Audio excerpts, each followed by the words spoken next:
तो वो हमारे साथ ईटी नाउ स्वदेश के एडिटर इन चीफ निकुंज तालमिया जुड़ चुके हैं। निकुंज sir, very good morning.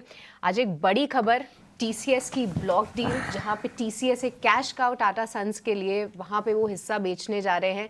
Sir, क्या मायने लगाएं इसके, क्योंकि कई सारी रिपोर्ट्स आ रही हैं कि टाटा सन्स क्यों कर रहा है ये स्टेप, और खास तौर से आपकी एनालिसिस समझना चाहेंगे कि रिटेल इन्वेस्टर्स की क्या स्ट्रैटेजी होनी चाहिए। देखिए, टीसीएस टाटा सन्स का क्राउन ज्वेल जिसे हम बोल सकते हैं वो है।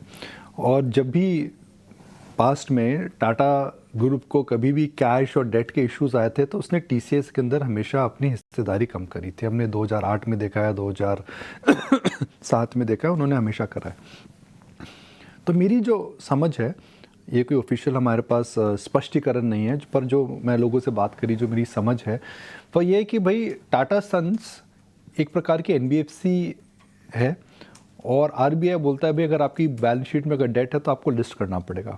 टाटा ग्रुप जाहिर सी बात है टाटा सन्स को लिस्ट नहीं करना चाहता है। जहां हम लिस्ट करते हैं कंपनी को, प्राइवेट डोमेन से पब्लिक डोमेन में आती है जब आपके रेगुलेटरी जो वो होते हैं पूरे के पूरे पैरामीटर्स है वो चेंज आते हैं, डिस्क्लोजर नॉर्म्स पूरे बदल जाते हैं। तो टाटा ग्रुप टाटा सन्स की लिस्टिंग को अवॉइड करना चाहता है, शायद इसीलिए उसको डेट कम करना पड़ेगा। वो डेट अगर कम करता है तो वो आरबीआई की जो गाइडलाइन है उसके अंदर फिर लिस्टिंग की कंपल्शन नहीं है। मुझे लगता है मूव इसलिए हो रहा है। ऑल्सो जब कैश आएगा उसके अंदर तो थोड़ा बहुत कैश ये भी हो सकता है कि जो सेमीकंडक्टर का बिजनेस है उसमें जा सकता है। मगर बड़ी बात यह है कि अगर आप पिछले एक महीने की बल्क डील्स देखें, वो ग्राफिक है हमारे पास, आईटीसी, फिर आप देखें वर्लपूल, फिर आप देखें इंडिगो, फिर आप देखें टीसीएस, फिर आप देखें जो 3-4 आज आदित्य बिरला म्यूचुअल फंड के अंदर भी एक ओएफएस होने वाला है। कुल मिलाकर के 35 से 40 हज़ार करोड़ का प्रमोटर होल्डिंग, जिसे हम कह सकते हैं प्रमोटर ने स्टेक बेची है। ये टिपिकल स्टॉक्स हैं जिनके अंदर प्रमोटर ओनरशिप कम नहीं करता है। It could be compulsion, it could be liquidity, it could be other factors which perhaps are critical for the companies and the promoters here. पर बॉटम लाइन यह है कि 35 से 40 हज़ार करोड़ का फ्रेश आउटफ्लो मार्केट के अंदर इस समय प्रमोटर की वजह से आ रहा है, जो पैसा इंस्टीट्यूशनल इन्वेस्टर्स डाल रहे हैं, जिसकी वजह से मुझे लगता है कि lot of liquidity vacuum will get created, क्योंकि पैसा लिमिटेड होता है प्रमोटर होल्डिंग जो आ रही है, क्योंकि ये पैसा अगर प्रमोटर होल्डिंग नहीं आती तो शायद उनमें नहीं जाता, और उसकी वजह से मुझे लगता है कि लार्ज कैप के अंदर इस समय लिक्विडिटी वैक्यूम ज़रूर हो जाएगा। ये मेरा मानना है।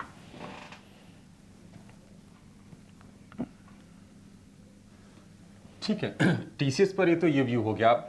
निकुंज सर, एक मार्केट पर आपसे व्यू लेना चाहेंगे, क्योंकि 22,000 के लेवल से हम निफ्टी को देखने की बार बार फ्लर्ट कर रहा है, उसके ऊपर टिकने की कोशिश हो रही है। आज से यूएस फेड की बैठक शुरू हो जाएगी, कल देर रात फैसला आ जाएगा। तमाम सेंट्रल बैंकर्स की बैठक है, बैंक ऑफ जापान की, ऑस्ट्रेलिया में भी बैठक है। तो बाजार पर यहाँ से आप किस तरह की चाल देख रहे हैं? अगले अगर हम आपसे पूछें कि महीने, 2 महीने या कम से कम इलेक्शंस तक, तो किस तरह का मूव होगा? अभिषेक, देखिए, पहले बात करते हैं अगले एकदम नियर टर्म की। आज कल मार्च का महीना, मुझे नहीं लगता कि मार्च के महीने के अंदर अब कोई बहुत बड़ा मूव आने वाला है।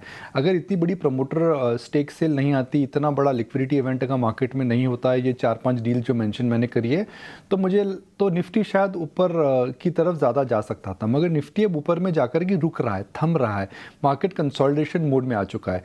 मेरा यह मानना है कि लार्ज कैप स्टॉक्स के अंदर ज़्यादा गिरावट नहीं आएगी और मिड कैप स्टॉक्स के अंदर कंसोलिडेशन चालू हो जाएगा। मिड कैप स्टॉक्स उस स्तर पे नहीं पहुंचे हैं जहां से इनके अंदर रिकवरी आपको देखने को मिलेगी, मगर large cap stocks because technically liquidity की वजह से मुझे लगता है कि जो अपसाइड है मार्केट की वह इस समय वेरी वेल डिफाइंड है। तो डाउनसाइड भी मार्केट में ज़्यादा नहीं लग रही है, अपसाइड भी मार्केट में नहीं लग रही है। जो एक झटका एक mid and small cap stocks में कंपल्सिव फैक्टर्स की वजह से आना था वो आ चुका है, और मुझे लगता है कि मार्केट अब बैलेंस आउट होगा। मगर मार्केट के अंदर तेज़ी का रुख नहीं लग रहा है।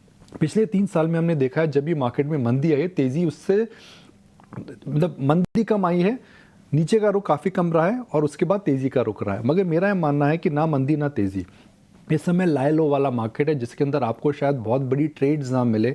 It is a non tradable market at least for next few days.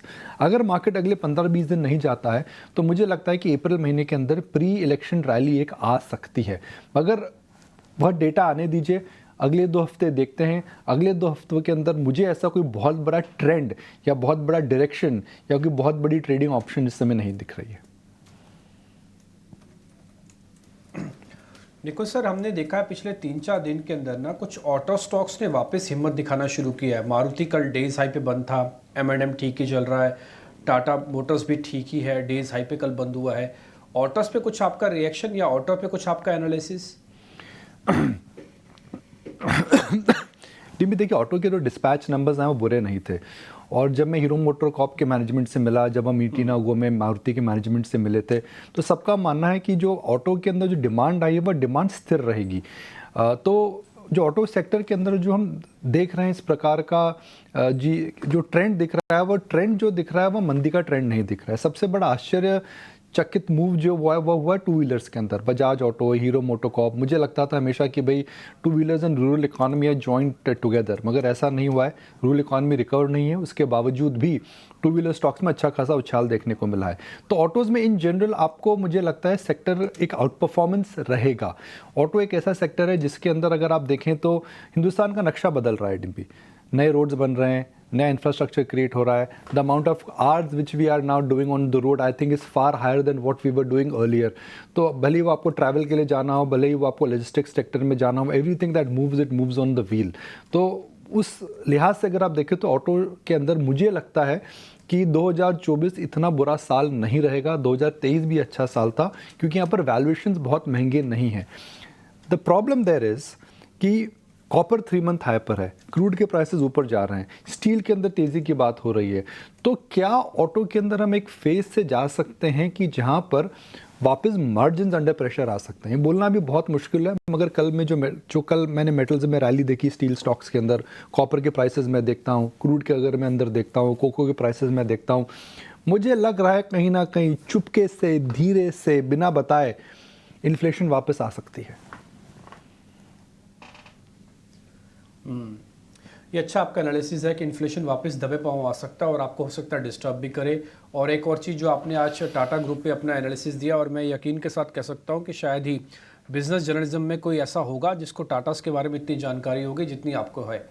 तो ये तो मैं अपने एक्सपीरियंस से भी बोल सकता हूँ। निकुंज सर, बहुत बहुत शुक्रिया, थैंक यू वेरी मच हम सबको गाइड करने के लिए इस समय की TCS के अंदर एक्चुअली इसका क्या मतलब है, और दूसरा अलग अलग सेक्टर स्टॉक्स पे राय देखने के लिए बहुत शुक्रिया, थैंक यू वेरी मच। आपका कमेंट भी, ये जो टाटा ग्रुप के अंदर पूरी रिस्ट्रक्चरिंग हो रही है, इस पे एक बार जरा आपका व्यू पॉइंट भी चाहिए सर।